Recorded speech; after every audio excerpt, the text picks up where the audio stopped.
തിരുവോണ ദിനം പൂക്കള മത്സരത്തിന് ഒന്നും പോകുന്നില്ല. നമ്മളുടെ വീട്ടിൽ പൂടുന്നു, അതിനായി പൂ കട്ട് ചെയ്യുന്നു. ഹായ് ഫ്രണ്ട്സ്, തലശ്ശേരി സ്റ്റൈലും പാലക്കാടൻ സ്റ്റൈലും ആയ സദ്യവട്ടാരങ്ങളും പൂക്കളവും ഒപ്പം മാവേലിയുടെ നിങ്ങളറിയാത്ത ചരിത്രവും നമുക്കൊന്ന് എത്തി നോക്കിയാലോ. തിരുവോണം 2K24 പാലക്കാടും തലശ്ശേരിയും. മഹാബലി അഥവാ ബാലി, ഇന്ദ്രസേനൻ അല്ലെങ്കിൽ മാവേലി എന്നും അറിയപ്പെടുന്നു.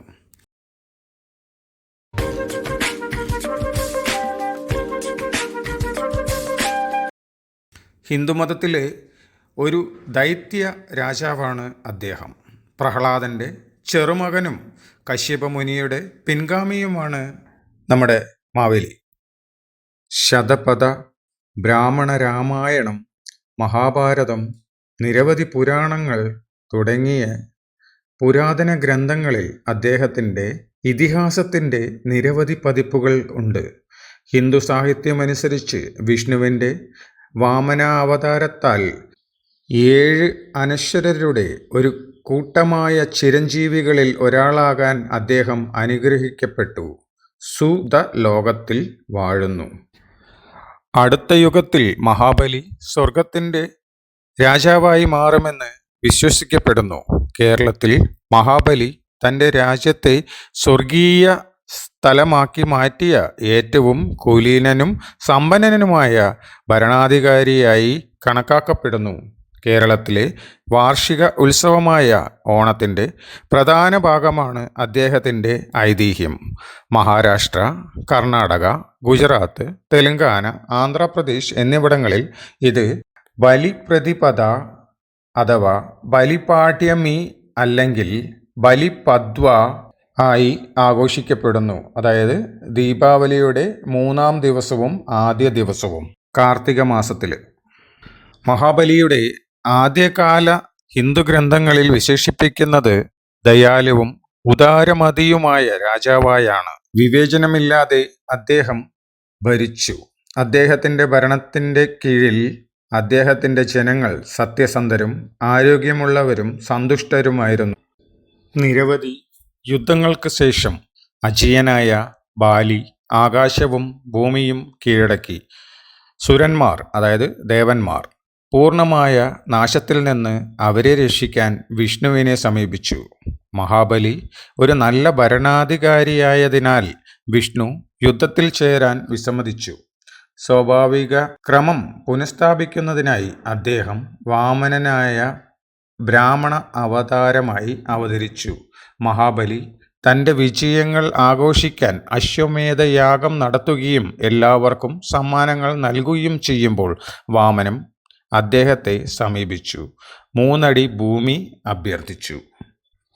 വാമനൻ്റെ യഥാർത്ഥ വ്യക്തിത്വം തിരിച്ചറിഞ്ഞ ശുക്രൻ്റെ മുന്നറിയിപ്പ് അവഗണിച്ച് മഹാബലി അദ്ദേഹത്തിന് ഈ വരം നൽകി. വാമനൻ പിന്നീട് വിഷ്ണുവിൻ്റെ ഭീമാകാരമായ ത്രിവിക്രമ രൂപത്തിലേക്ക് രൂപാന്തരപ്പെട്ടു. ആദ്യത്തെ പാദം ഒരു പടി സ്വർഗത്തെയും 2ാമത്തെ പാദം കൊണ്ട് ഭൂമിയെയും വലയം ചെയ്തു. വാഗ്ദാനം ചെയ്ത 3ാമത്തെ ചുവടുവയ്പ് എവിടേക്കാണ് എടുക്കേണ്ടതെന്ന് വാചാലമായി ചോദിച്ചപ്പോൾ മഹാബലി തൻ്റെ വിധി സ്വീകരിച്ച് സ്വന്തം തല വാഗ്ദാനം ചെയ്തു. ഹിന്ദു പുരാണങ്ങൾ അനുസരിച്ച് വിഷ്ണു ബാലിക്ക് ഒരു അനുഗ്രഹം നൽകി. അതിലൂടെ എല്ലാ വർഷവും ഒരിക്കൽ ജന്മനാട്ടിലേക്ക് മടങ്ങാം. കൊയ്ത്ത് ഉത്സവങ്ങളായ ബലിപ്രതിപാദവും ഓണവും അദ്ദേഹത്തിൻ്റെ വാർഷിക ഗൃഹപ്രവേശത്തെ അടയാളപ്പെടുത്താൻ ആഘോഷിക്കുന്നു. വർണ്ണാഭമായ അലങ്കാരങ്ങൾ, കത്തിച്ച വിളക്കുകൾ, സമ്മാനങ്ങൾ, വിരുന്നുകൾ, കമ്മ്യൂണിറ്റി പരിപാടികൾ എന്നിവ ഉൾക്കൊള്ളുന്ന ഈ ഉത്സവങ്ങൾ ഒരു സഹസ്രാബ്ദത്തിലേക്കായി ഇന്ത്യയിൽ പ്രചാരത്തിലുണ്ടെന്ന് ഹിന്ദു ക്ഷേത്രങ്ങളിലെ സാഹിത്യങ്ങളിലും ലിഖിതങ്ങളിലും സൂചിപ്പിക്കുന്നു. രാവണനെ പാതാളത്തിൽ നിന്ന് മോചിപ്പിക്കാൻ ശ്രമിക്കുന്ന രാമായണത്തിലും ബാലിയെ ചിത്രീകരിക്കുന്നു. പക്ഷേ അതിന് കഴിഞ്ഞിട്ടില്ല. മഹാബലിക്ക് വിന്ധ്യാവലി എന്നൊരു ഭാര്യ ഉണ്ടായിരുന്നു. അവളെ ആശ്രമം എന്ന് വിളിക്കുന്നു. അവളോടൊപ്പം അദ്ദേഹത്തിന് ശിവഭക്തനായ ബാന, അതായത് ബാണാസുര, നമസു, നമുച്ചി രാജകുമാരൻ എന്നൊക്കെ പറയാം, എന്നിവരുൾപ്പെടെ നിരവധി പുത്രന്മാരുണ്ടായിരുന്നു. വിന്ധ്യാവല്ലി ഒരിക്കൽ കൃഷ്ണന്റെ കോപത്തിൽ നിന്ന് ബാനയെ രക്ഷിച്ചതായി വിശ്വസിക്കപ്പെടുന്നു. പായസത്തിലേക്ക് ആവശ്യമായ ഏലക്കായ കുറച്ച് പഞ്ചസാര ചേർത്ത് നന്നായി ഇടിച്ചെടുക്കാം. ഇടിയായി ഇടിക്കടി പൊടിയായി പൊടിക്കടി മലവഞ്ചി വേരടി.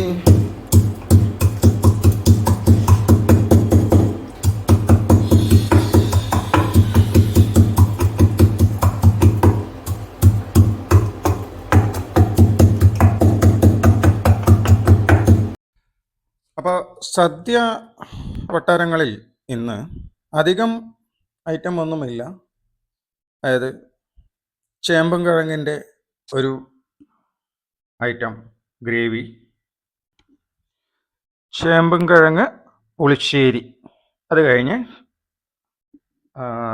തോരനായിട്ട് നമ്മൾ പയറുപ്പേരി, ഒപ്പം ചേന മെഴുക്ക് പുരട്ടി, അത് 2 തോരനാണ്.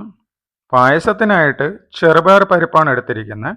ചെറുപയർ പരിപ്പ് ആദ്യം കുക്കറിലിട്ട് വേവിച്ചതിന് ശേഷം നമ്മൾ വേറൊരു പാത്രത്തിലേക്ക് നെയ്യ് ഒഴിച്ച് അണ്ടിപ്പരിപ്പും മുന്തിരിയും എല്ലാം വേവിച്ച ശേഷം ആ അണ്ടിപ്പരിപ്പും മുന്തിരിയും വേറൊരു പാത്രത്തിലേക്ക് മാറ്റി ആ നെയ്യിൽ തന്നെ നമ്മൾ വേവിച്ചു വെച്ചിരിക്കുന്ന പരിപ്പും വെള്ളത്തോടൊപ്പം ചേർത്ത് 1/2 ലിറ്റർ പാലും കൂടെ ഒഴിച്ച് നന്നായി തിളച്ചതിന് ശേഷം ആവശ്യത്തിന് വെല്ലം അഥവാ ജാഗരി ചേർക്കാം.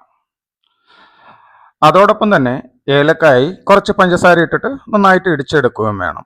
പിന്നെ ഉണ്ടാക്കിയത് സദ്യയിലെ പ്രധാന ഐറ്റമായ അവിയൽ കൂടിയാണ്. അവിയലിന് ആവശ്യമായ ചേന, കുമ്പളങ്ങ ഇല്ലാത്തത് കൊണ്ട് ഞാൻ കുക്കുംബർ എടുത്തു. കുക്കുംബറിൽ കുറച്ച് നീളത്തിലരിഞ്ഞ് കുക്കുംബറും ചേനയും ഇഞ്ചിയും എടുത്തു മാറ്റി വെച്ചതിന് ശേഷം അരയ്ക്കാനായി തേങ്ങയും ചെറിയുള്ളിയും കറിവേപ്പിലയും ജീരകവും കൂടെ ഇട്ട് അരച്ച് ആ അരപ്പും അരിഞ്ഞു വെച്ചിരിക്കുന്ന എല്ലാ ഐറ്റവും കുറച്ച് തൈരും കൂടെ ചേർത്ത് വേവിച്ചെടുത്ത അവിയലും റെഡി ആയിട്ടുണ്ട്. നമുക്ക് ഗംഭീരമാക്കാം, അത്രേ ഉള്ളൂ. ചെറിയ രീതിയിൽ ചെറിയ ഓണം ഇപ്രാവശ്യം. Thank you. പാലക്കാടൻ ഐറ്റം എല്ലാം കഴിഞ്ഞു. ഇനി തലശ്ശേരി സ്പെഷ്യലായ കിങ് ഫിഷിൻ്റെ ഫ്രൈയും കൂടി ഓണത്തിന്. ഞങ്ങൾ പാലക്കാട്ടുകാരങ്ങനെ നോൺ വെജ് വെക്കാറില്ല ഓണത്തിന്. തലശ്ശേരിക്കാർക്ക് നോൺ വെജ് ഇല്ലാതെ എന്തോ ഓണം. അപ്പോൾ പിന്നെ കിങ് ഫിഷിൻ്റെ ഫ്രൈയും കൂടി. അപ്പോൾ നമുക്ക് ഭക്ഷണം കഴിക്കാം. ഓണപ്പൂവൊക്കെ റെഡി ആയിട്ടുണ്ട്. ഒരു തിരി വെക്കണം എന്ന് വിചാരിച്ചാണ്, നടന്നില്ല. വാണിടും കാലം മനുഷ്യരെല്ലാരും സദ്യ വിളമ്പി തുടങ്ങിയാലോ? ആദ്യം നമുക്ക് അച്ചാറ് വിളമ്പാം. പുളിയിഞ്ചിയാണ് വേണ്ടത്. പുളിയിഞ്ചി ഉണ്ടാക്കിയില്ല, അതുകൊണ്ട് നമുക്ക് അച്ചാറിൽ ഒതുക്കാം. കടുമാങ്ങ അച്ചാർ. അത് കഴിഞ്ഞിട്ട് നമുക്ക് തോരനിടാം, പയറ് തോരൻ. അത് കഴിഞ്ഞിട്ട് നമുക്ക് ചേന മെഴുക്ക് പുരട്ടി, നമ്മുടെ മെയിൻ ഡിഷായ അവിയൽ കൂടെ അതിലേക്ക് വിളമ്പാം. 2 ഇല. ഞങ്ങൾ 2 പേരേ ഉള്ളൂ, ചെറിയ ഓണം. ഇനി നമുക്ക് ഇലയിലേക്ക് പപ്പടം, പായസം, ചോറ്, ഇത്രയും ഐറ്റം കൂടി വെച്ച് കഴിഞ്ഞാൽ നമ്മുടെ പരിപാടി അങ്ങോട്ട് കഴിഞ്ഞു. ചെറിയ രീതിയിലുള്ള ഒരു ഗംഭീരമായ സദ്യയോടുകൂടി തിരുവോണത്തിൻ്റെ ആദ്യ പരിപാടികളെല്ലാം കഴിഞ്ഞു. അത് കഴിഞ്ഞ് ഒന്ന് വിശ്രമിച്ച ശേഷം അടുത്ത പരിപാടിയായ സിനിമയ്ക്ക് പോക്കും കൂടിയുണ്ട്. സദ്യ നമ്മൾ മലയാളികളുടെ ഒരു വലിയ വീക്ക്നെസ് ആണല്ലോ അല്ലേ. അപ്പം കുത്തരിച്ചോറും അതിലേക്ക് നമ്മുടെ ചേമ്പും കിഴങ്ങിൻ്റെ പുളിശ്ശേരിയും, അധികം ഒന്നും കറിയൊന്നും വെച്ചില്ല, ചുമ്മാ ഫ്രിഡ്ജിൽ ഇടിച്ച് കയറ്റാനായി. അപ്പോൾ നമുക്ക് ഓണസദ്യ കഴിക്കാം അല്ലേ. ഓണസദ്യ കഴിഞ്ഞ് വിശ്രമവും കഴിഞ്ഞ് അടുത്തുള്ള മാളിലേക്ക് കഥകളിയോടൊപ്പം ഒരു സെൽഫിയും കൂടിയായി കിഷ്കിന്ധാകാന്ഡം എന്ന മൂവിയും കൂടി കണ്ട് തിരുവോണം 2K2 അവസാനിപ്പിക്കുന്നു. എല്ലാ കൂട്ടുകാർക്കും ഓണാശംസകൾ. Thank you.